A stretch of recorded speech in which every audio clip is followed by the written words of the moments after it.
What's up?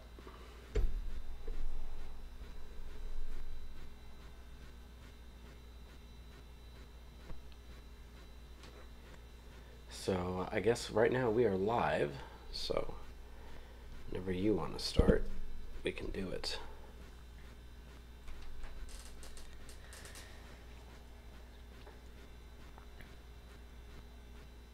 Hello, you are listening to Trump Republic Radio. It is March 25th, 2018.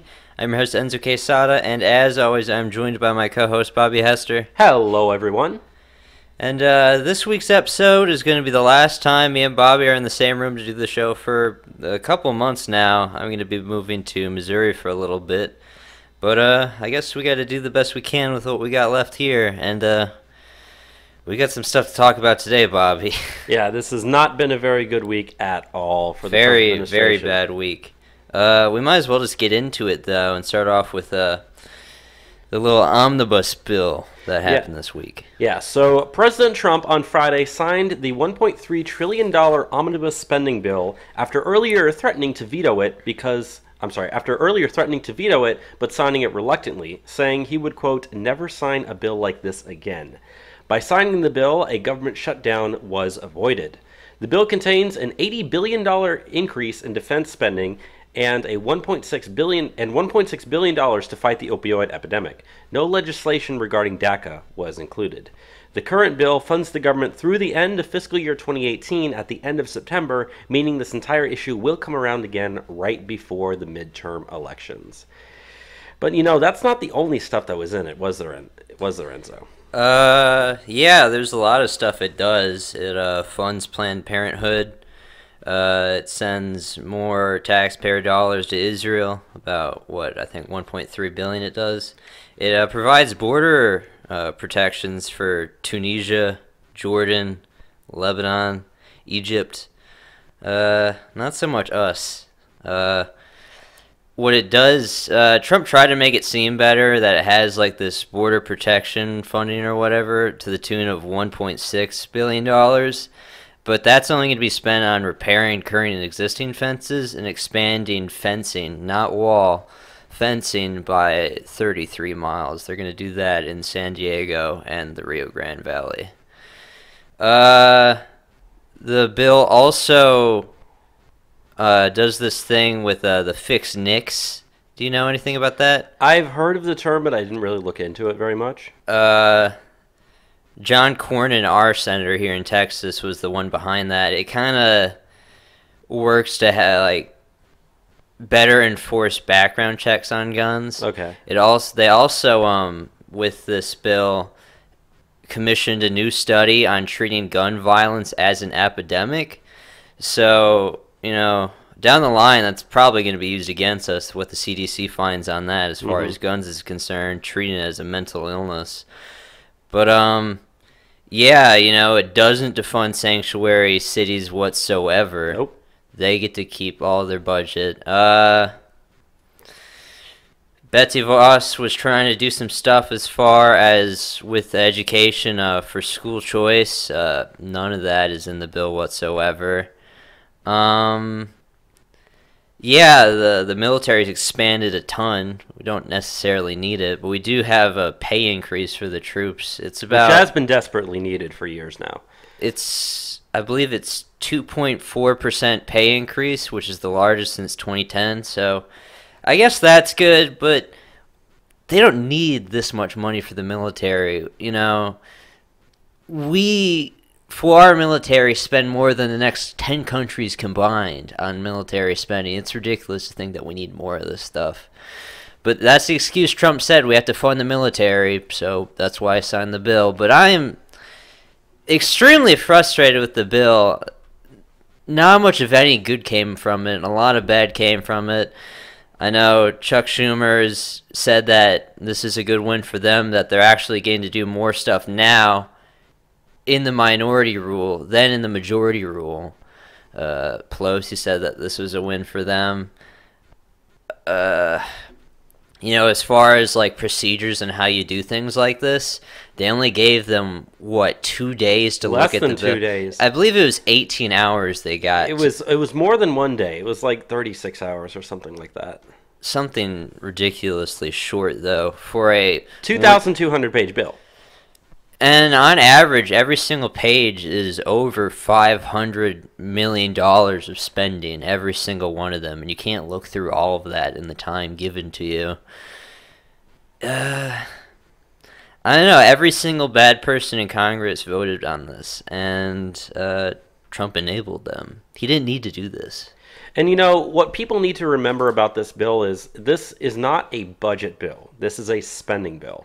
This isn't a bill that says we're going to take in this much money and we're going to spend this much. Here's how we're going to balance it out. No, this is approval of spending for a bunch of different stuff. So for anyone calling it a budget, it's not a budget. It's literal spending, not regarding anything coming in. It's, one of the biggest reasons why you have now a $21 trillion deficit is because of things like this. Yeah, this also increases the deficit by nearly $1 trillion. Yeah, so that's not good at all. However, there is one small thing that is good about the bill, probably the only thing that's actually good about the bill, and that is that hidden away in it, there's a possibility that wall construction money and OIG funding is actually in there, plain as day. And that is that the $80 billion in defense spending that is discretionary can be spent at will at the discretion of the president. Now, this was money that was being given to the Army Corps of Engineers directly through the bill. And it says that rumors are actually beginning to spread that President Trump is going to order the Army Corps of Engineers to build the wall and use that money to pay for it. Trump himself even tweeted on the same day or a day before signing the bill or right after the bill, the same time period, said, quote, "Because of the $700 and $716 billion gotten to rebuild our military, many jobs are created and our military is again rich. Building a great border wall with drugs, in parentheses, poison, and enemy combatants pouring into our country is all about national defense. Build wall through military." Now, that's very interesting that Trump says that because, as we all know, Trump puts his tweets out there for a reason. He suggests things in his tweets for a reason. He puts things together. And I think that would be interesting because the way that it works is as long as the president deems something a matter of national security, he can order the Army Corps of Engineers to build whatever they want. I mean, they just got like $316 million to fix some dams up in Oregon. So it's not like they're not there to build things. The bill lays it out that this is money that can be used specifically for construction, for whatever they're told to put it towards. So that would be one way that they could actually do that without Congress being able to stop them. Yeah. Which, like I said, that's plain as day. And there's also been some leaks coming around that people, have been talking about the fact that there was some tweets from QAnon that were saying red castle, green castle, and the fact that the Army Corps of Engineers, their logo is a red castle, and their headquarters is in a city called Green Castle. And this was tweeted about, several days before the omnibus spending bill was even released. So there is some legitimacy to the claim that this might actually be the way that they're going. If that's the case, and everything else is funded, but you can get more than enough money for the wall, I still wouldn't go for it because it funds a lot of stuff we don't like. However, that tidbit is something that's good if they actually go that route, which I can see them doing. It's one of those things we'll just have to wait and see. However, also included is over $315 million in extra funds for the Office of the Inspector General, which will be used for large investigations and prosecutions after the IG report drops sometime soon. Page 595 of the bill also specifically states that, quote, "No funds in this act shall be used to deny any Inspector General funded under this act timely access to any records, documents, or other materials to the department or agency over which the IG has responsibilities to prevent access to records." Meaning that once the IG report drops and they start going after these people, they can't use any of the money that they just got through this bill to stop them from being investigated. Yeah. Also, one thing that just came to mind while thinking about this bill is it also handicaps immigration enforcement in terms of ICE agents. Now, they requested 1,000 new ICE agents. They're going to give them 100 support officers. Mm-hmm. It's not field agents. Yeah, they're not field agents. And they also requested more detention space, and they actually saw a slight reduction. And they're already, past capacity for what they need. So with the signing of this bill, there's just going to be more catch and release. Mm-hmm. There's no other way around this. So, you want to be forgiving for Trump. Maybe this isn't the worst thing of all time, but, ICE enforcement is going to be down until September, and having the possibility of him building the wall, if he doesn't do it, I mean, it's not a good trade-off. There's other ways that we could have went about this. It's I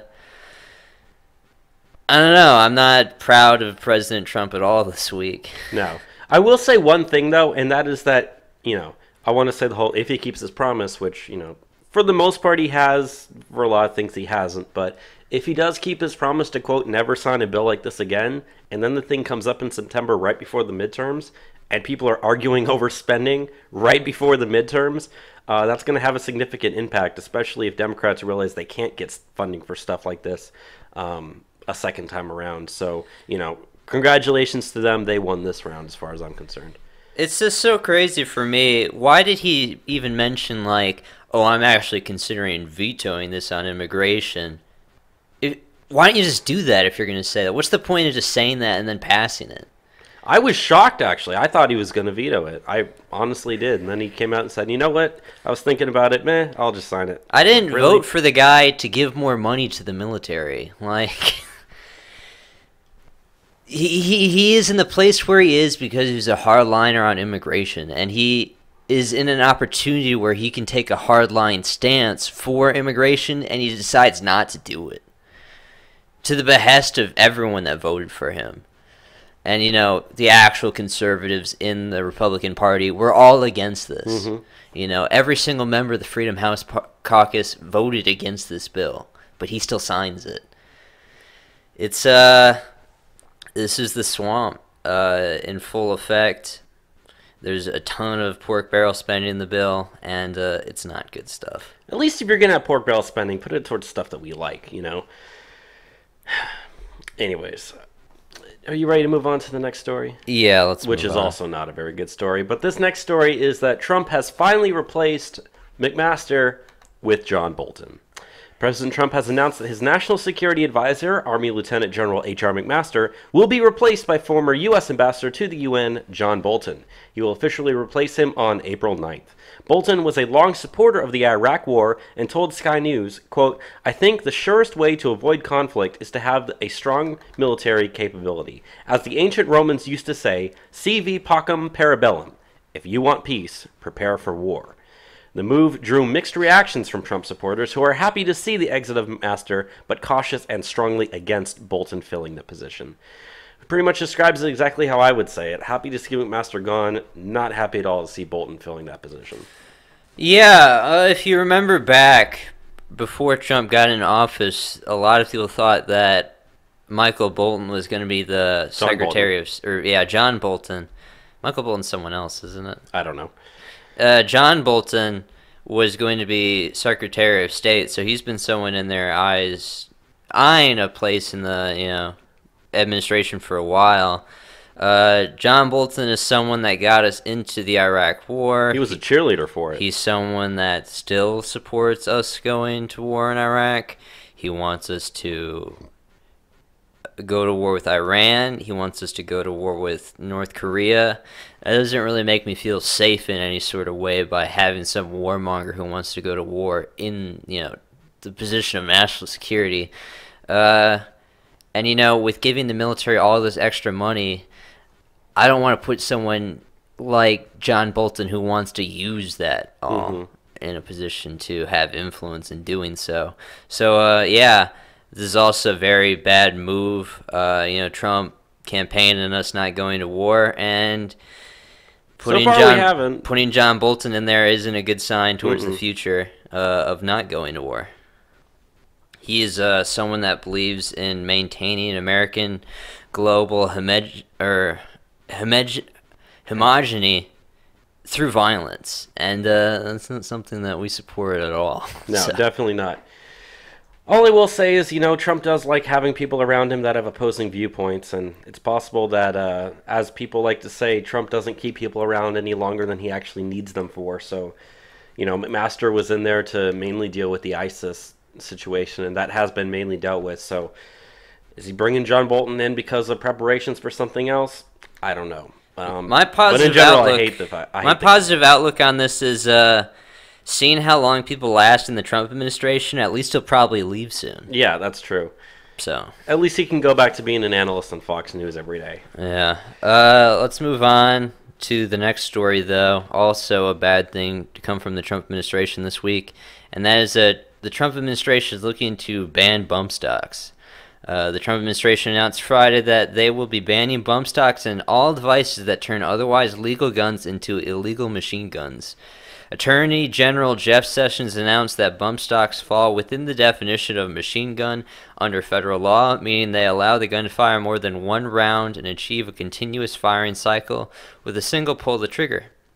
The president has supported a ban on bump stocks ever since the Las Vegas shooting in October and after the recent school shooting in Parkland, Florida, despite criticism from the NRA and many conservatives and libertarians. I think we could all see this one coming. I mean, he said he was going to do it, and he finally did it. Luckily enough, bump stocks, as we said before in previous episodes of the show and other people have talked about, they're not that popular among gun people, and they're really not used very often. I've never seen one personally. This is one of the equivalent of this is a Democratic person in a city trying to take down a Confederate statue. It's as you like to say, he can say, I did something for you. He say, look, see, people, I banned bump stocks. It's symbolic, but, I don't think Trump deserves to have the endorsement for the NRA going into 2020. It seems pretty obvious this guy doesn't care about protecting gun rights.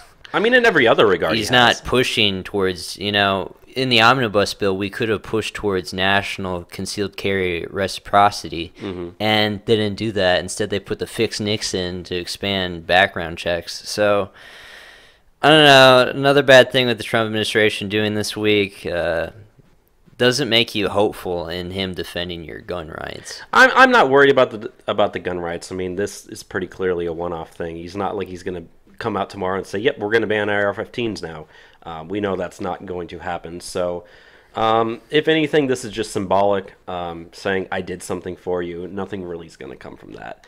But the next story, however, is probably the good thing that happened this week. Yeah, one of the few things that Trump did this week that was good, and that is the Trump administration has banned transgenders from the military. President Trump on Friday officially authorized the ability of the Pentagon to ban transgender individuals from joining the military, with a few limited exceptions, following through on a pledge he made last year. The DNC has already released a statement criticizing the ban, with some groups saying that there is more than 15,000 transgender troops in the military, disputing the number of 4,000 that is officially estimated. So, I mean, this isn't really a campaign promise per se, but it is a follow-through with what he said last year. So, that's official now. Yeah, I don't really have anything else to say about that we haven't already said in past episodes. Nancy Pelosi came out and said something along the lines of, and this is not the exact quote, but like anyone that is willing to, put themselves out there to defend the country should be allowed to. Which is not like a standard that we have for the military to begin with. No, it's not. Like, you can't have, bipolar disorder. You can't have asthma. Be overweight. Yeah, I have asthma. I can't qualify for the military.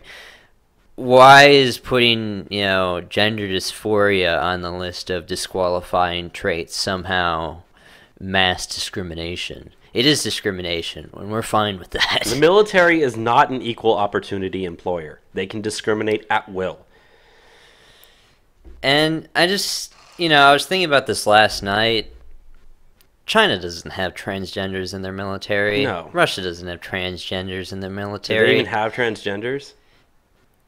I don't know. They're not allowed to be public with it out there. Yeah. Especially in Russia. But, yeah, serious militaries don't have transgenders in their military. You look at through the entire course of history, okay, the Romans weren't defeating people because they had transgender commanders. it's crazy. And with the the predisposition towards suicide that these people have, putting them in a stressful situation like a combat situation, it's not going to be the best for them. So yeah, I'm pretty happy that we're banning transgenders from the military. Let's go on to the last thing that we have for the top news here this week, though, and that is Jeff Sessions is looking to he's directing prosecutors to seek the death penalty for drug dealers. Mm-hmm. The exact quote he said this week, he said in a memo that because the opioid epidemic killed more than 64,000 Americans in 2016, we cannot continue with business as usual. Quote, to combat this deadly epidemic, federal prosecutors must consider every lawful tool at their disposal, Sessions wrote. This should also include the pursuit of capital punishment in appropriate cases. Congress has passed several statutes that provide the Justice Department with the ability to seek capital punishment for certain drug-related crimes. So, yeah, I'm fine with executing drug dealers to a degree. If they're selling fentanyl, they're pretty much murderers themselves. Mm-hmm. I support murdering drug dealers if they're selling harmful enough drugs. I don't think that we should be murdering people that sell marijuana. And it doesn't seem like that's what they're going for. Like, it said inappropriate cases. So, your average drug dealer on the street is not going to be someone that they're going to spend all his time and money trying to get the death penalty on you. They're saving that for big cases, big things, important things, people who have killed other people, not just your average Joe who sells a little weed on the side. So if you are one of those average Joes listening to this, to be honest, I mean, let's face it, you really don't have much to worry about that you don't already have to worry about. You don't have to worry about getting the death penalty on top of it. But it is good. I agree. I'm glad that we're going after these people, and I would like to see this going after pharmaceutical companies as well. Wouldn't mind seeing some of those executives up there on death row. But. Yeah. Let's move on now to some stuff about Facebook. So this was probably the biggest non-entirely political story of the week, and that was the whole Facebook and Cambridge Analytica I didn't scandal. pay too much attention to this. It was a lot more earlier in the week than later in the week, Yeah. But it was very, very important. I'll just go ahead and read this here. So this week Facebook landed in a big scandal with the data firm Cambridge Analytica over improper use of personal user data. Facebook had the data of 500 million Facebook users exposed to Cambridge. I'm sorry, not 500. 50 million Facebook users exposed to Cambridge Analytica without them knowing. A company called Global Science Research harvested the user data and sold it to Cambridge Analytica. It has since brought up larger issues of what Facebook should be doing to protect the private data of its users. The Federal Trade Commission has since begun probing Facebook over whether they violated the terms of a 2011 consent decree due to how the data was handed over to the firm. The 2011 consent decree meant that Facebook agreed to get user consent for certain changes to privacy settings after they deceived users and forced them to share more personal data than they intended. If the FTC, and this is the important part here, if the FTC finds that Facebook violated the terms of the consent decree, it has the power to fine the company more than $40,000 per day per violation. And they have 500 So what's or that? 50 million. 50 million times 40,000 potentially. That's Per gonna be day, billions and of they've known about dollars. this for 2 years. Yeah. It's not that Facebook didn't know. This is part of the scandal, is the fact that they knew about this but didn't do anything regarding it. So you can only do the math there. That would completely bankrupt the company. Yeah. And who knows? I mean, it's unknown at this time, but it is possible that the users that had their data violated or sold without their consent, they could potentially receive some of that 40,000. I mean, I don't know for certain, but I can see that being at least a small possibility. So it's possible that if your data was leaked, if my data was leaked, if people who we know whose data was leaked, it's entirely possible that they might be getting a little paycheck here in the future, but it's unlikely.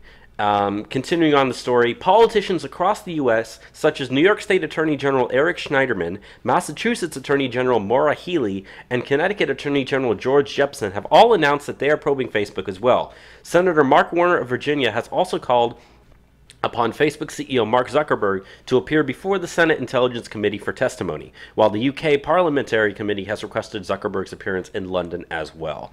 Facebook stock has been in a free fall since news of the scandal began to break, with the stock price falling from 185 to 159 over the last week, a decline of 14%, which includes a 6.8% decline on Monday alone. It has dragged down the whole tech sector and the entire market as well.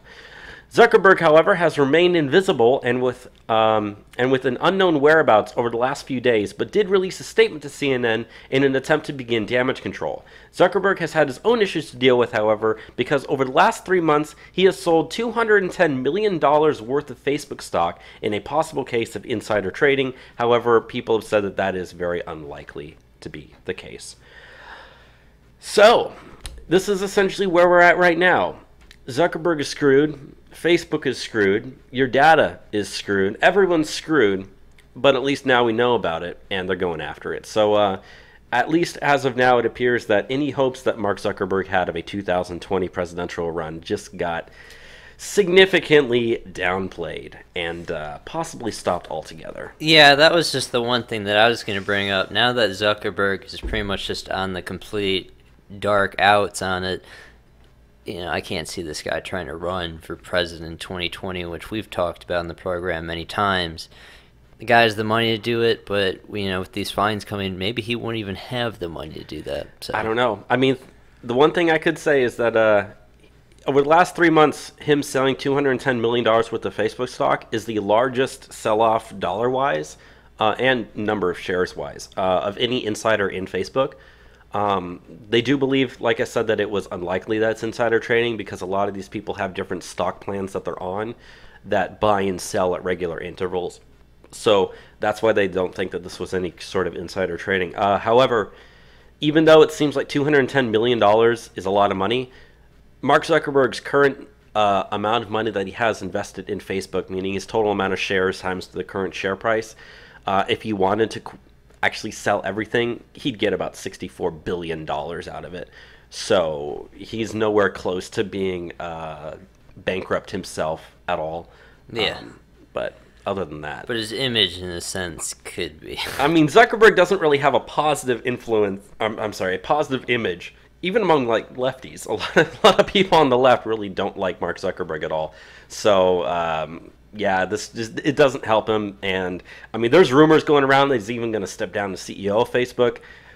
I don't know. We'll see what happens there. I doubt it, but you know, it's definitely not something that's going to make people want to vote for him. I'll tell you that.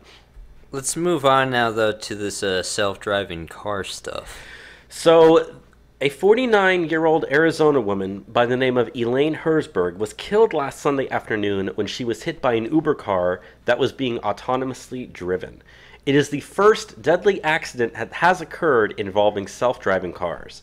Uber Technologies has since halted autonomous vehicle tests for an indefinite period of time. They were currently testing self-driving cars in Pittsburgh, San Francisco, Toronto, and the greater Phoenix area. So, for those of you who were worried about the possibility of self-driving cars and whether or not they, will they get in accidents, will they kill anyone, here's our first recorded instance of that actually happening. So, they've since halted testing of those, and I don't know, dude, I'm still worried about self-driving cars. I don't trust them, especially when other people on the road are still, human drivers who have the possibility of having, human brains that don't react the same way that computers might be programmed to react. So I should say that in the greater test of trying to make things like this, there are going to be accidents. Unfortunately, lives will be lost, and unfortunately, this woman, her life was lost. So, it's sad to hear that. And these things, even when they refine the technology to where self-driving cars become, a commonplace thing, which I think will eventually get there. I think so, There's too. still going to be accidents. There's no way around that.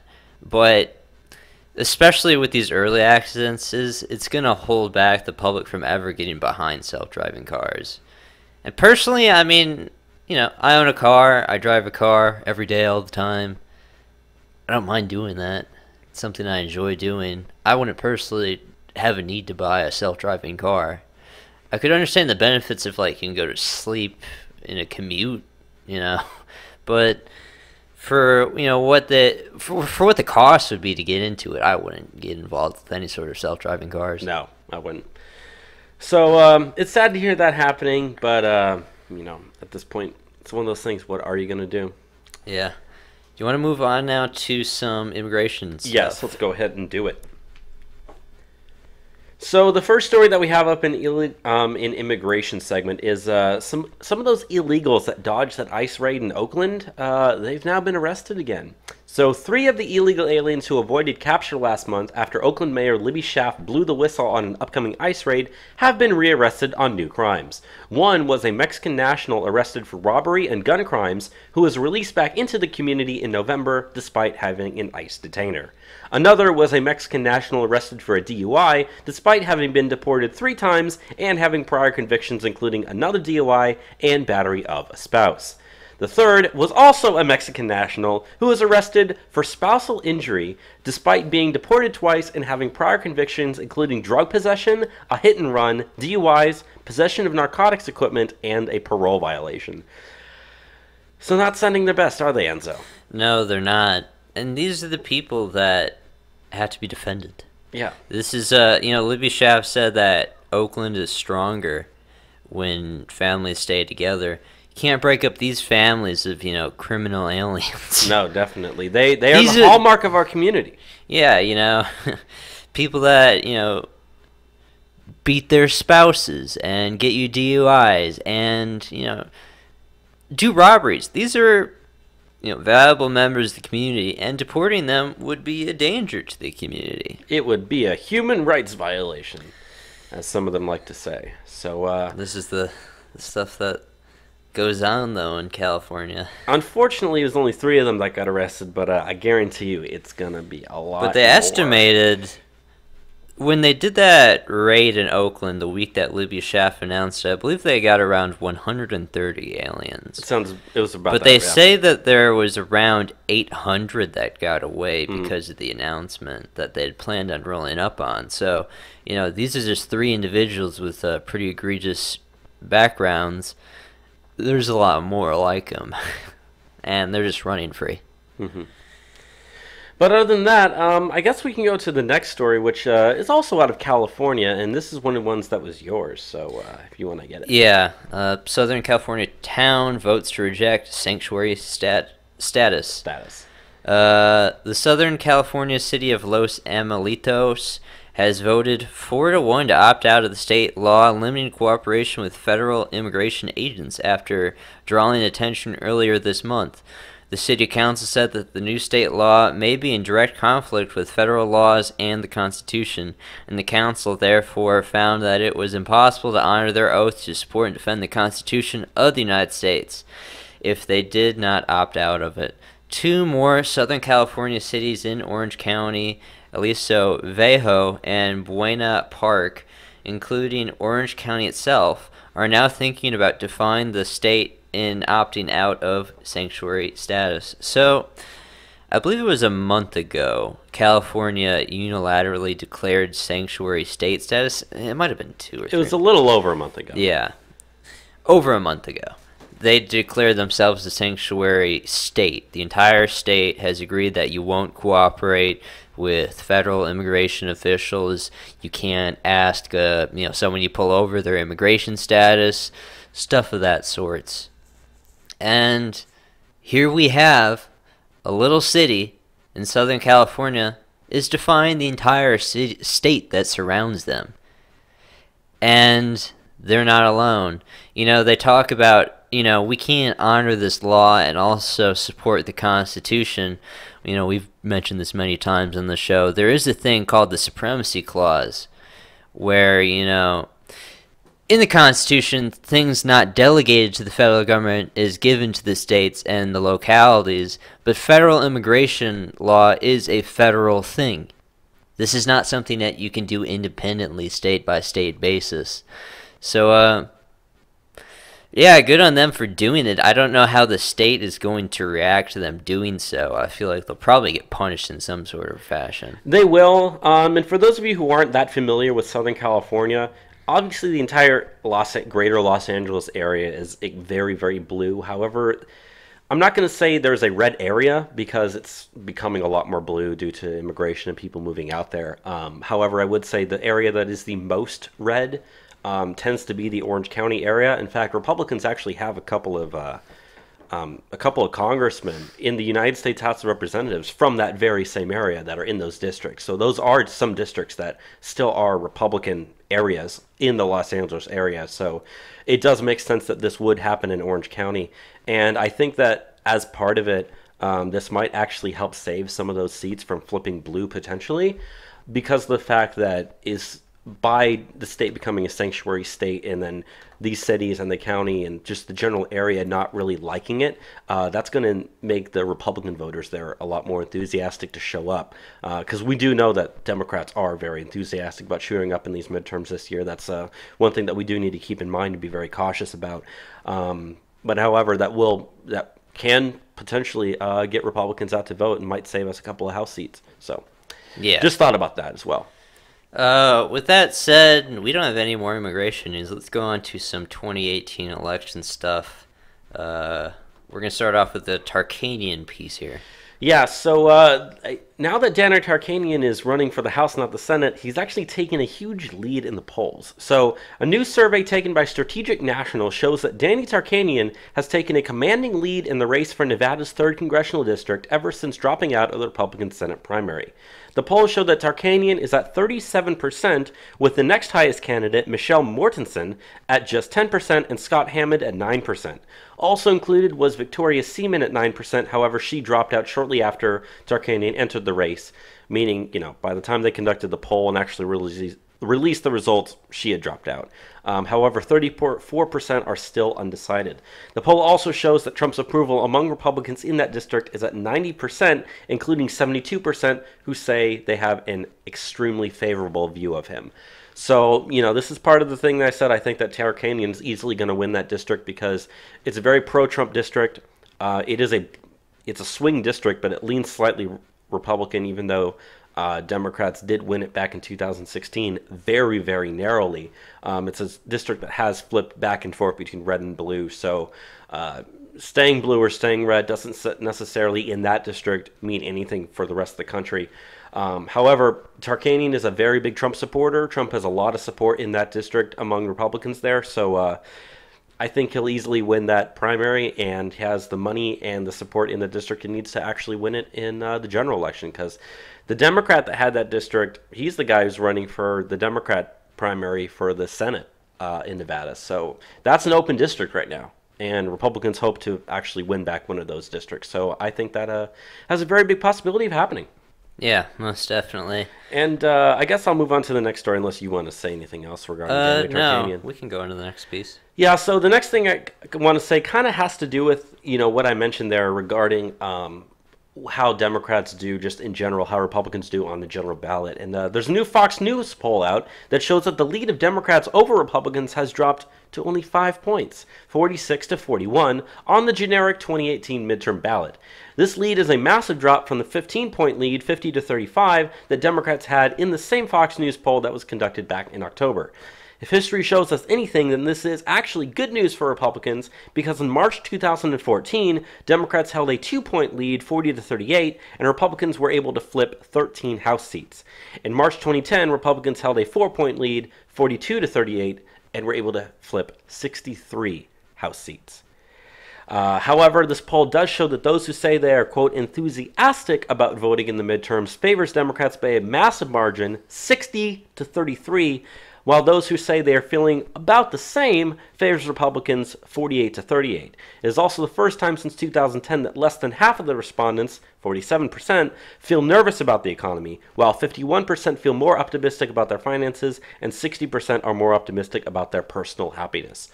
So this poll kind of has, some good news and some bad news to it. The good news is it does show that just in general, people are feeling better about what's going on in the country. In general, people are feeling better about their finances, which is very important things. However, it does show that enthusiasm gap among Democrats is much, much, much more than it is among Republicans, and we cannot get complacent here. The left is going to show up in November. And if the right sits back, you're going to see Democrats win back the House if you're not careful. Anything, if the Democrats win back the House, that means one thing and one thing only. That means impeachment of Trump. They are going to do it. We know they're going to do it. So all these special elections where a Republican might lose here or lose there or win here or win there, it all matters when it comes down to it. And we've seen, in terms of enthusiasm gaps, that's been the determining factor in most of these races that we've seen recently. Even going back to Donald Trump winning back in 2016.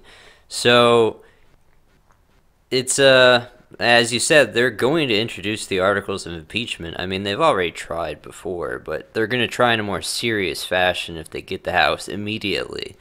And the level of obstruction you'd see if the Democrats won the House would be tremendous. All of the things that we tried to do with the Trump administration, all the experimenting would be over for the next 2 years. And as bad as things are, like as bad as that omnibus budget was, we've still got a lot of things done over the last year. There are still a lot of good things that we know are coming in the future. You want to throw all that away just because you get pissed off at a couple of things that happen? No, you need to make sure you get out there and you need to make sure that you vote in November. And if you want to see the country just disseminate and disintegrate, vote left. So let's move now on to some of the bottom of the national news stuff. And the first thing we're going to talk about is stuff that has been happening around us, the Austin bombing. Yeah, so a string of 6 bombs hit the city of Austin, Texas this month, claiming the lives of 2 people and sending multiple others to the hospital with injuries. The bombs were disguised as packages that were mailed to different homes in the Austin area, causing a panic among Austinites and attendees of the South by Southwest Festival. The bombs were sent by Mark Condit, age 23, who was tracked by police to a hotel in Round Rock, Texas, and then followed onto the highway before being shot at by a SWAT team and blowing himself up. He left behind a 25-minute video describing the bombs in detail, but the video hasn't actually been released to the public as of now. Police also don't believe that the bomber had any political or religious motives for the attacks.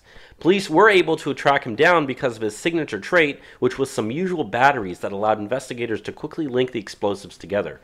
Condit was seen on security video mailing the packages, and in one instance was even wearing a blonde wig and gloves.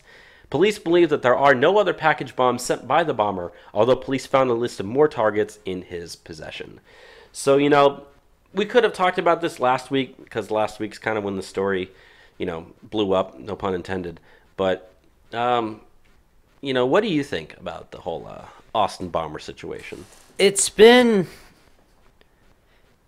interesting, because, we've been seeing this happening on our local news, and the level of fear that this has created has been tremendous. This has had huge shockwaves on the city of Austin. We also saw instances where a package blew up in San Antonio. Yeah. So all along, this I-35 corridor between Austin and San Antonio, which if you don't know the area, Austin and San Antonio is like a cohesive collective. Mm-hmm. Like, it sees itself kind of as a unit together.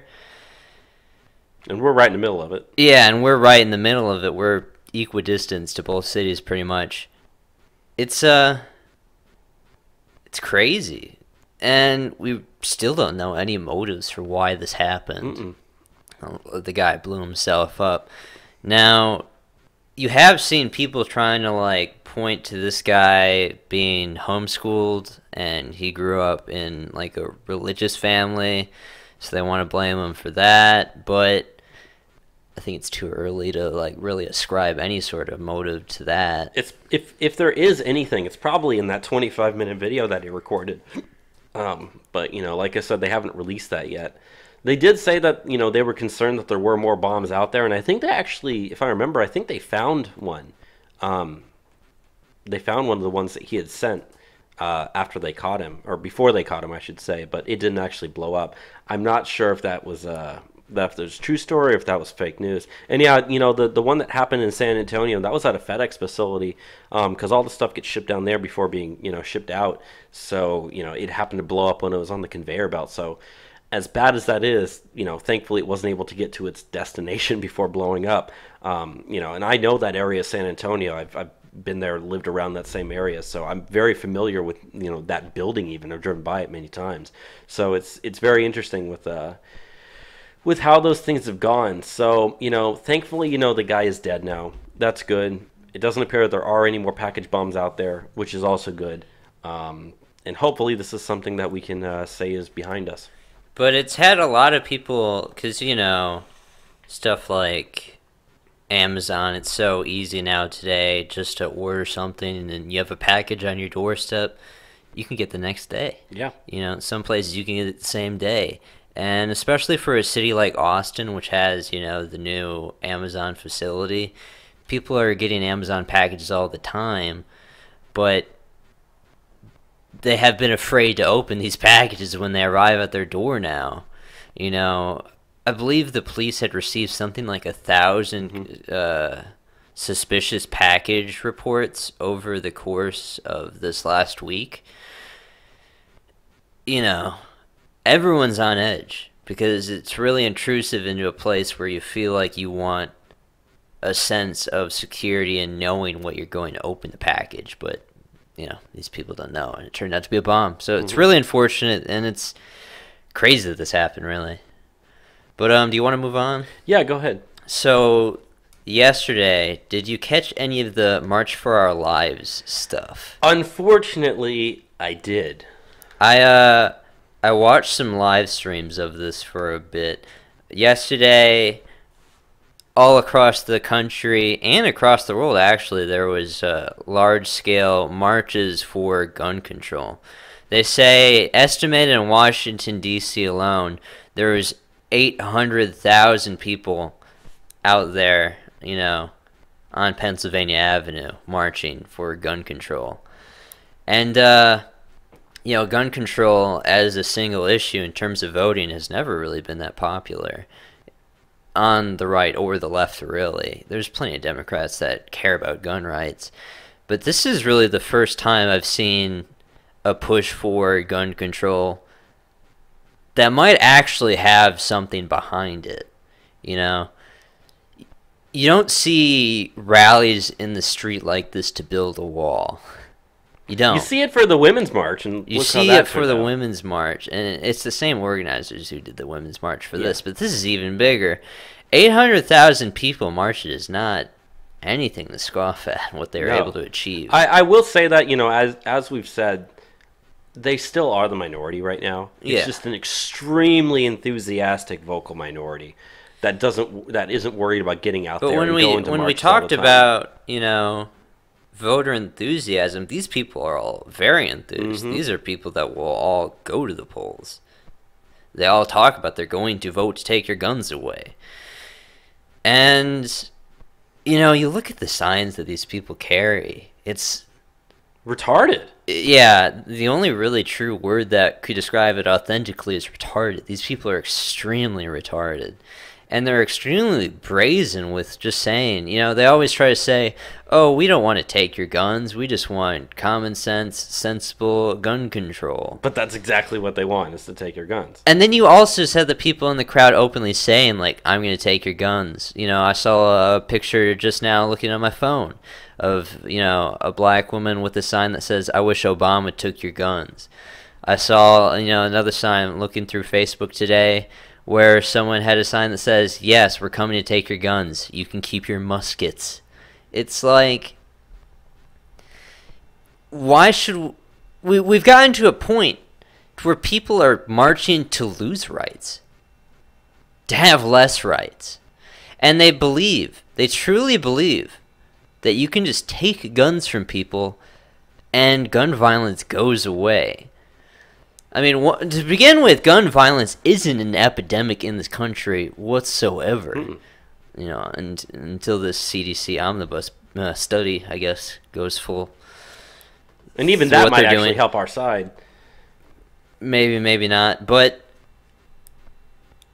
it's just so wishful thinking that these people live in a world where they don't own guns personally. So they just think everyone should live like them. And then you got that bald-headed lesbian Latina bitch out there faking some tears for the camera and all this sort of stuff, wearing a Cuban flag on her like military-looking style jacket with ripped jeans. Is she Cuban?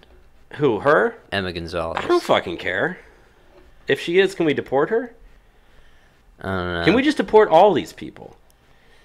Did you see the one girl? I believe it was in Washington D.C. where she was talking and she threw up while she was on stage. No, I did not see that video. That was rather humorous. It was. Did she intend to throw up? No. Oh, good. No, she was just in the middle of her speech and threw up. That's hilarious. People can't take a little stage fright. But yeah, we've been talking about this gun stuff ever since Parkland happened, pretty much every single week since then. And I don't know. They are making their presence known, and they are very enthusiastic about taking our guns. I can't handle how self-righteous these stupid people are, because I wish that we were this self-righteous, and we should be. People on the right, conservatives, Republicans, libertarians, whatever, in our minds we know that we're correct about things. Yeah. But we do not have any sort of passion or enthusiasm or self-righteousness to get things done and to change things for good like these leftists are. They have the right mindset on this. So... And unfortunately, the way things are structured right now, like these people, like we were saying, they're holding up signs calling the NRA a terrorist organization. I should just make a sign calling the DNC a terrorist organization. It have about the exact same amount of credibility. In fact, mine might actually be a little bit more credible than that. But let's also not kid ourselves here. The same people that showed up to the Women's March are the same people showing up to this, are the same people showing up to anti-Trump marches. It's the same group of that very enthusiastic 20% of the country that is hardcore lefty, Democrat, socialist, communist, whatever you want to label it. That's what we're seeing here. That what we're hearing from is these people talking, these people showing up to different marches. Yeah, that's pretty much all I was going to say. Let's move on to a school shooting incident that happened this week, though, that didn't really receive a lot of coverage. No, and that was there was a school shooting that happened at Great Mills High School in Great Mills, Maryland this week. The shooting was actually stopped very quickly on Tuesday morning after a school resource officer exchanged gunfire with the attacker to end the threat. The shooter was identified as 17-year-old Austin Rollins, and he was killed by the resource officer, County Sheriff's Deputy Blaine Gaskill. The shooting injured the leg of one 14-year-old student and unfortunately claimed the life of a 16-year-old by the name of Jalen Wiley, who was injured in the shooting and was left brain dead, later taken off life support by her family on Thursday. So, unfortunately, this is a school shooting. This counts as a school shooting. Yeah. But, as we say before, we want people like these resource officers to be armed and trained to deal with this threat. You're never going to be able to stop an ambush. That's one thing the left is completely true about. If someone decides to just randomly pull out a gun and stop shooting, they're going to fire off some shots. They're probably going to kill some people. Unfortunately, there really isn't too much you're going to be able to do to stop that from happening, especially if you already are trying to enforce the laws that you have on the books right now. What you want is people that are there that are going to be able to put down the threat once it begins, which in this case is exactly what happened. The 14-year-old that got shot in the leg, he got released from hospital later that day. Unfortunately, he got shot, and unfortunately, one person was killed. But imagine if that guy wasn't there to stop the shooting. How many more people could have been shot? How many more people could have been killed? Instead of, complaining about the fact that, this happened, which, granted, I'm not happy about the fact that this happened. It's a very sad and terrible thing that happened. But it does prove us right, that when you have people there that are trained and armed to deal with this threat, the level and amount of casualties is significantly lower. And like you said, they're not even talking about this on the TV at all. After about a day of it happening, it was out of the news. Because it wouldn't have looked good alongside this, March for Our Lives. Because these people don't want guns in the schools either. Yeah, these are the same people out there saying disarm the cops, disarm the police.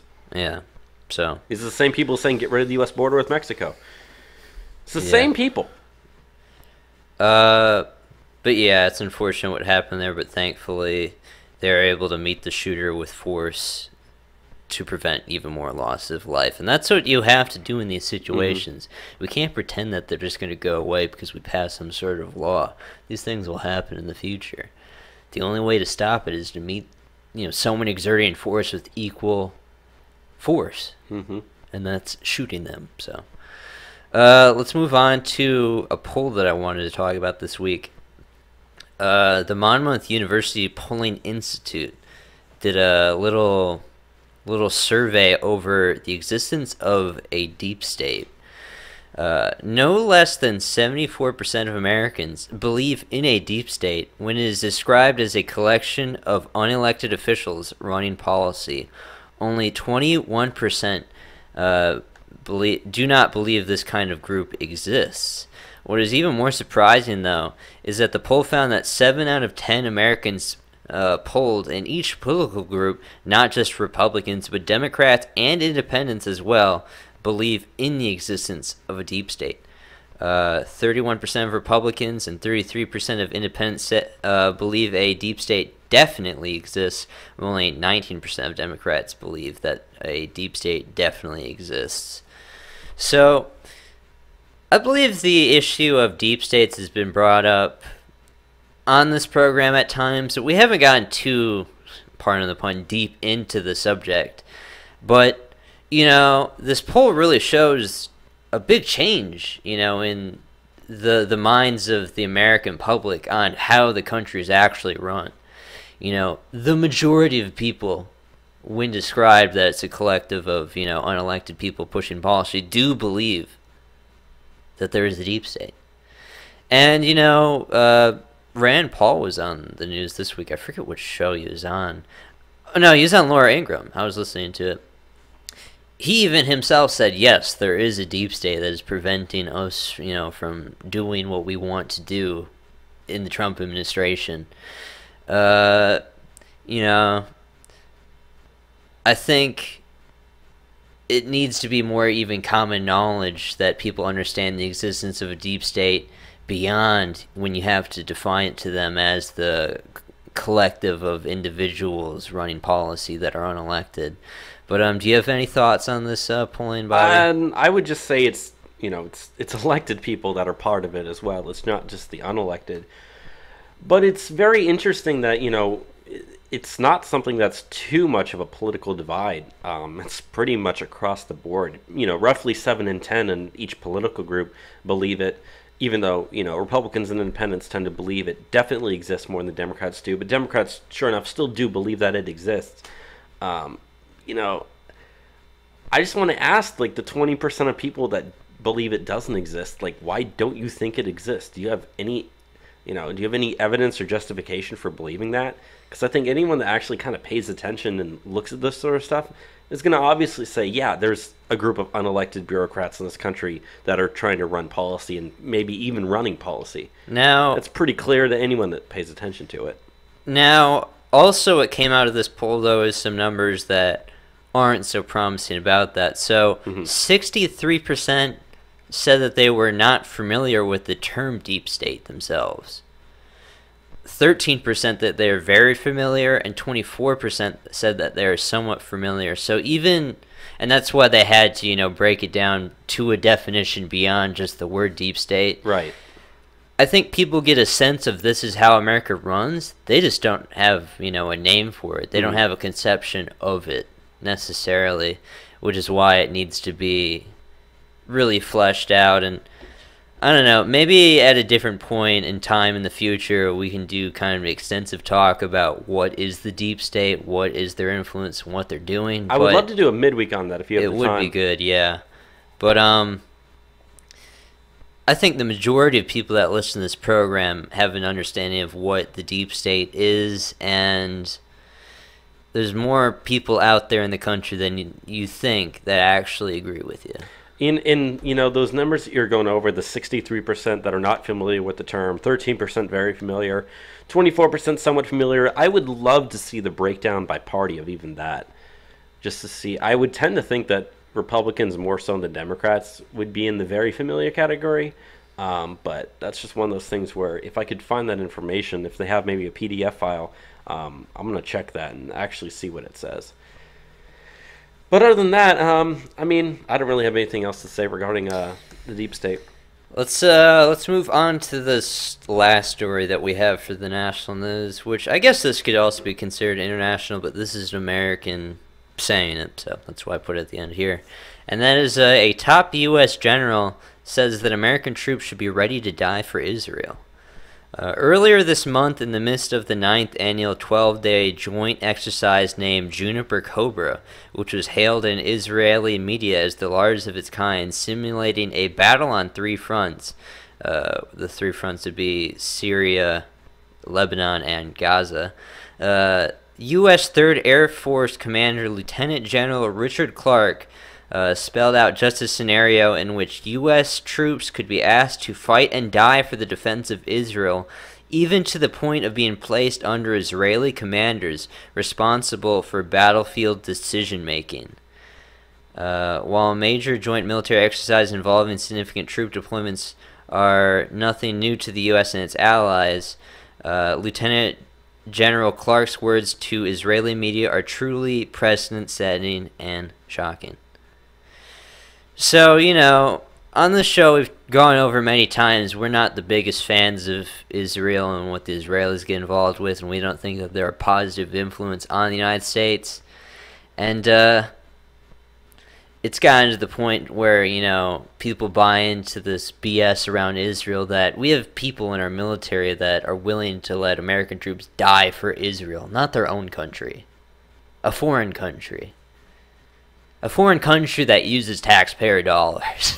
Yeah, that just got another, what was it, 1.3 billion? Yeah. On top of what they're already getting, which is around 5 billion a year, more than any other country that we give money to. Yeah, in terms of aid. What do we get from that? Meddling in our elections? And on top of that, now we have generals promising, Suggesting. Or suggesting. Which is pretty much promising. In the case that there would be, new fighting along any of these fronts, which, there's been talks recently that maybe a war might break up with Lebanon again recently. But I don't think any movement's coming on that. But with how Israel's been so involved with Syria, especially lately, bombing indiscriminately all the time in Syria, as though, maybe there's a bit of side tangent, but, recently we've been seeing a lot of airstrikes into Syria by the Israelis saying, oh, Iran is establishing a presence in Syria. We need to counteract this. Iran was invited to fight in Syria by the President Bashar al-Assad. Okay, the Israelis have no respect for international or, national sovereignty whatsoever. And yet, these are the people that we shouldn't trust our troops to in the case of war. It's insane, but this is the stuff that some people are saying. Yeah. Very, very scary stuff, though. Do you want to move on to some current year college craziness? Yeah, let's go ahead and let's do it. Okay, let's get into that. Current year college craziness segment of the show where we talk about the crazy stuff happening on college campuses here and abroad, but predominantly here because we got the best crazy colleges in the world. And the first crazy college we want to go to is in Minnesota. Yeah, so St. Catherine's University in St. Paul, Minnesota has canceled a leadership conference because too many of the speakers were white. The university released a statement saying, quote, "We did not feel the list of speakers adequately represented the St. Kate's community or fulfilled the objective of lifting up the voices of all women. While this was a tough decision, we believe it was an important one." The university president, Becky Roloff, said, quote, "We did not set a goal to secure a diverse panel of presenters. Because of this, the racial and ethnic diversity of women in leadership positions was not reflected in the conference," and she expressed her sincere apology for the injuries that were caused. John Hindendaker, president of the Minneapolis-based Center of the American Experiment, said, quote, "It's really almost comical that they were forced to admit that they did this strictly on the basis of merit, and they characterized this as a mistake. It's really kind of a classic story of how everything gets sacrificed in the name of diversity." So what do you think, Enzo? Are you happy that the leadership conference got canceled because too many of the speakers were white? We did not have enough black, brown, and people of color up there. How many? Not enough transgenders up there? So, I'm originally from Wisconsin, and my mom at a time and point even lived in the Twin Cities. I've been in Minnesota many times, and the thing is, like, Minnesota's more than 90% white. So, you know, the speakers being overwhelmingly white, how is that not indicative of St. Paul, Minnesota itself, though? That's my thing. Like, they're talking about they need to uplift the voices of all women, but White women are still women. white women are also part of that all. And they're a vast majority of it. I just find it so strange that these people get offended by, like, actual representations of their own community. Like, they want to create a community that doesn't actually exist. And when you talk about Minneapolis and, you know, St. Paul, the Twin Cities, they have all those Somali refugees that have moved to the area in the hundreds of thousands at this point. And those are the people that they want leading the leadership conventions or conferences or whatever. They don't want white people rising up to that level. And why is that? Why are white people not worthy enough to be leaders? Especially when they're 90% of whatever state that they're in. Yeah. So it's kind of confusing in that aspect. Let's go to the next story. So the next story that we have up also has to deal with the Catholic University, this time in Massachusetts. The College of the Holy Cross in Worcester, Massachusetts, announced that they will be dropping their knight mascot and imagery to avoid ties to the Crusades. The school's president, Reverend Philip Burrows, said in a letter, quote, "The visual depiction of a knight, in conjunction with the moniker Crusader, inevitably ties us directly to the reality of the religious wars and the violence of the Crusades. This imagery stands in contrast to our stated values. Over the coming months, the college will gradually phase out the use of all knight-related imagery." So they're dropping the knight-related imagery because of the Crusades. If anything, we need another crusade, not to get rid of the imagery from the last ones. It's so weird that they'd even be sensitive about the Crusades, though. The Crusades are an event that happened hundreds of years ago. Hundreds of years ago. But violence, Enzo. It's always, and I'm not religious at all, but the whole, oh, you can't complain about Islamic terrorism because look at what the Christians have done. Look at the Crusades. Like, the Crusades aren't something that the Christians started.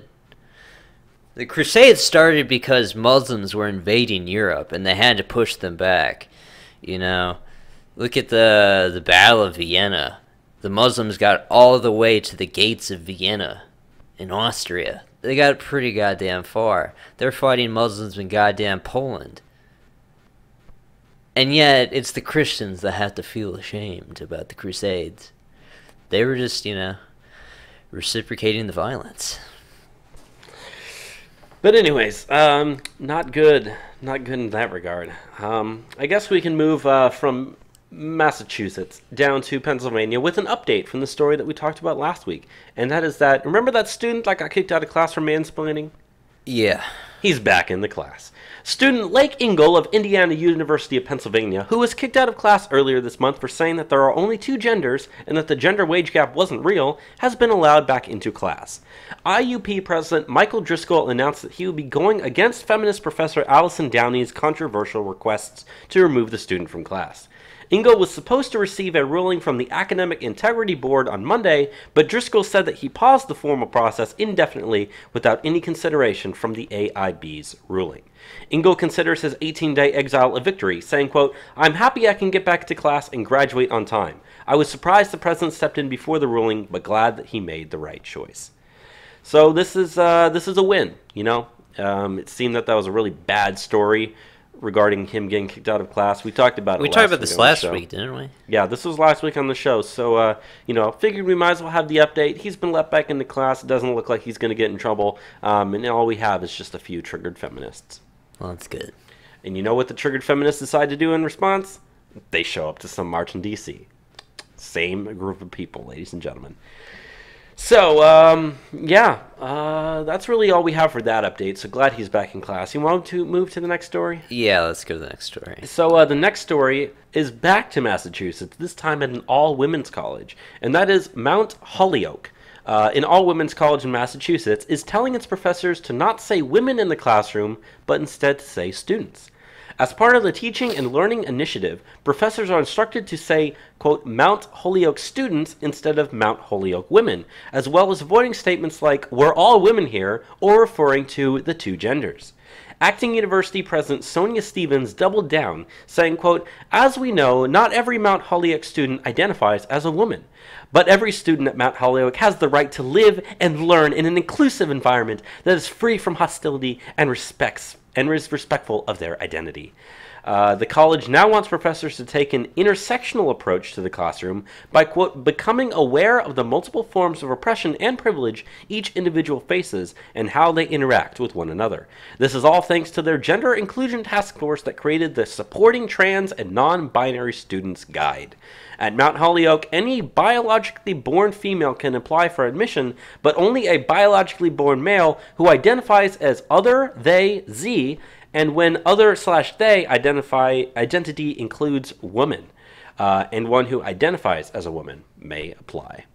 So, a mouthful, but... The weird thing for me is they're talking about every student at Mount Holyoke has the right to live and learn in an inclusive environment, but it's a segregated college. Like, that's the opposite of inclusive. They're excluding half of the population. Yeah.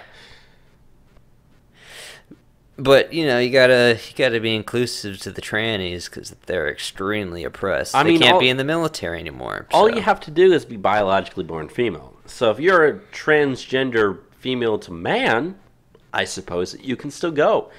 And I guess as long as you don't identify as male. Yeah, and a biologically born female who I guess identifies as a woman, that applies too. But so. they won't even call the students women at a women's college because of only call fear of being discriminatory, even when the school is discriminatory. It's a level of stupidity only possible with really smart people. Isn't it amazing how much our lives have to be affected by something that's less than 1/3% of the population? Yeah, the push on the trans stuff is insane. I would have never imagined 10 years ago, the stuff about transsexual or transgenderism and transsexualism be anywhere where it is at this point. But things are bad. And it's also interesting. Maybe it appears that those people that said it was a slippery slope, maybe they were right. Yeah, and that's a little transition to our last story for Career College Craziness, which I have, which is at Providence College. A student RA at Providence College, a Catholic university in Rhode Island, has been subject to harassment by classmates, including a threat of rape, after creating a bulletin board display advocating for traditional marriage. The display he created has since been vandalized and removed. It had featured quotes from Pope Francis and biblical scriptures about marriage and was titled "Marriage, the Way God Intended It." Students assembled threateningly outside his dorm to the point where campus police had to escort him away out of concern for his safety. The student RA, Michael Smolaskis, said, quote, "I couldn't even go brush my teeth for several nights without facing a mob in my hallway. There had been a pro-lesbian bulletin board put up for the entire month of February in one of the female residency halls," he continued, adding that, quote, "nobody was riding outside the girls' door." He later returned to find a cartoon drawn in the bathroom depicting him graphically being raped by another male.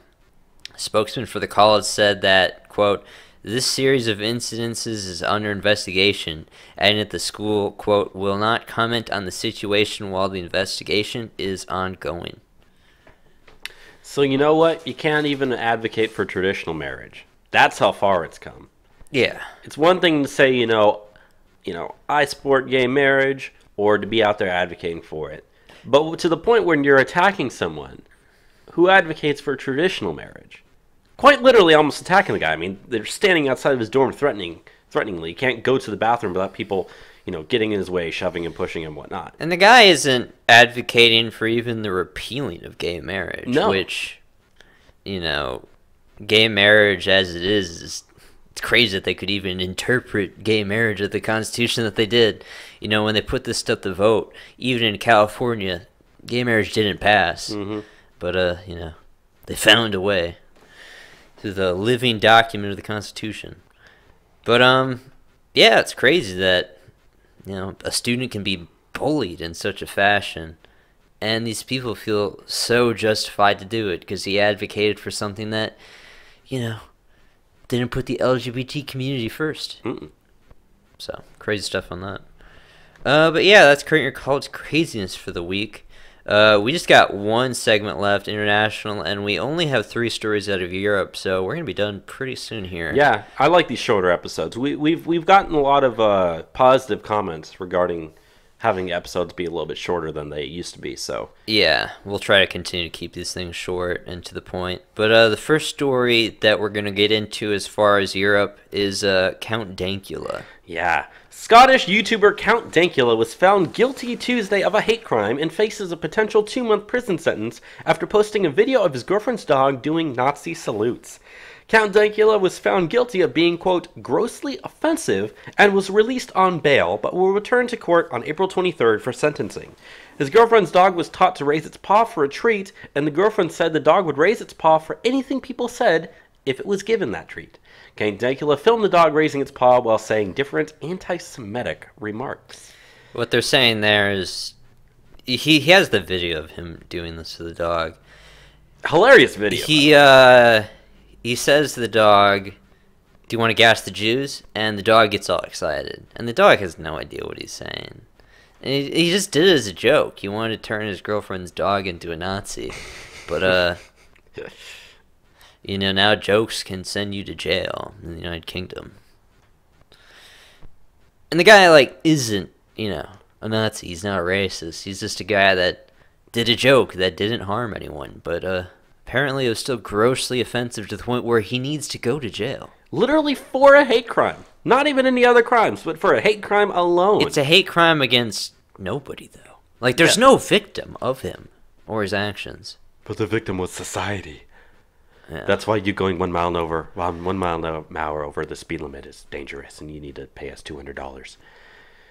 I'm against speed limits, but it's crazy though. You talk about the fact that the United Kingdom does not have free speech. No. We need to remember that. The United Kingdom, a lot of Europe, does not have free speech, which is really unfortunate because, we talk about, the Iraq War, the Afghanistan War. We're bringing these people freedom. We're bringing these people democracy. If you're going to be invading any countries to try to bring them freedom and democracy, it might as well be the United Kingdom in Europe. I mean, let's face it. You do a lot better going over there and trying to, give them the same freedoms we have here. Maybe those places wouldn't be in the bad situations they were if they would have actually done that. But yeah, nonetheless. Let's go on to the next story that also is in the United Kingdom. And again, the craziness that is the United Kingdom. An Islamic teacher who sexually abused a girl has been spared from jail. The reason will shock you. An Islamic teacher in the UK, 40-year-old Suleiman McNojoya, has been spared from jail time because his wife doesn't speak English. Suleiman had repeatedly molested an 11-year-old girl and tried to teach her the Quran. He repeatedly rubbed the girl's leg and reached under her headscarf to touch her chest. He claimed that the touching was done to reassure the girl. Anyways, he was convicted of 5 counts of sexual activity, but was able to escape with a 40-week prison sentence, which is suspended for 2 years. Why? Because he's the father of 6, and his family is dependent on him, and he's ill with kidney problems. His wife doesn't speak English, so it would cause an undue burden on the family and their 6 kids if he had to go to jail. I'm fine with the burden to your family. If you didn't want this happening, maybe you shouldn't have been sexually abusing Your someone. family deserves to be burdened. Okay, your wife doesn't speak the language. That's kind of her fault. You have all these kids. Hey, maybe the state can take care of them. At least they won't be in the custody of a sexual predator. Mm-hmm. But, they just get away with this stuff. We talked about Telford last week and how that relates to Rotterdam. There's huge problems with Muslims sexually abusing British children. And it goes completely quiet over there because of the fear of these hate crime laws. We wouldn't even be able to talk about it to the degree that we do on this show if we lived in the United Kingdom. So, if we were in the United Kingdom, you and I would already be in jail. Probably. Let's go to the last story, though, and this is out of France. Yeah. Unfortunately, still has to do with Muslims. A 25-year-old attacker in France went on a rampage on Friday, hijacking a car and killing 3 people before opening fire on police and taking hostages inside a supermarket. The attacker claimed allegiance to ISIS, who then later claimed responsibility for the attack. In total, 16 people were injured. A police officer, Colonel Arnaud Beltrame, volunteered to take the place of a female hostage and left his cell phone on so police outside could hear what was going on inside the supermarket. Colonel Beltrame was shot by the attacker and succumbed to his wounds, and French President Macron has said that he will be receiving a national tribute. The attacker was ID'd as Radouane Lakdim and has been under surveillance since 2014, but apparently showed no warning signs, according to the prosecutors. So, they always talk about these people are, we have this estimated number of people that live in our countries that might be potential attackers. We have this list of people who we're surveilling. We don't think there are no warning signs. And here you go. 3 people dead, 16 people injured, including police officer. Radouane Lakdim doesn't strike me as a very French name. No, it doesn't. Which makes you wonder, why did the guy come to France? Why did they let this guy in? Why did he need to come? If he's just going to end up, killing people. It does sound like a French name, though? What? Arnaud Beltrame. Yeah. And he's dead. Yeah. So, more bad stuff with France. Yeah. The situation doesn't seem to have an end. Not, we always like to try to end the episode with a high note, but this has been such a bad week. Yeah, there's really no way to end with a high note. It's been a very down week. Hopefully I feel better next week. I will say one thing. It seems like whenever there are bad weeks, there's also good weeks. There's good weeks that, next week we could be saying this was one of the best weeks ever. Who knows? Yeah. Just back and forth the way things go. But you know what, Enzo? Like you said, this will be the last time that you and I are live in person for at least the next couple of months, since you'll be out of state. Yep. But other than that, we're still going to do the show. We're still going to record it. It probably won't be recorded live, although we're going to test that out. Just we might test that to see how it goes. Maybe not. But other than that, but we'll still, as always, have the audio that goes to the RSS feed every single week. And we're not going to be exactly sure how busy you'll be. But, I would like to try to get a couple midweeks, since we haven't really done one since, January. Yeah, quite a while. People have been asking where our midweeks are going. So, yeah. We're going to try to have more of those. I would like to do, as you said, do one on the deep state. That would be interesting to do. That would be a good topic. Before we go, I just wanted to do my kind of usual call to action. And if you like the show, you enjoyed the show, I just ask that you turn the show on to one other person. Recommend the show to one other person.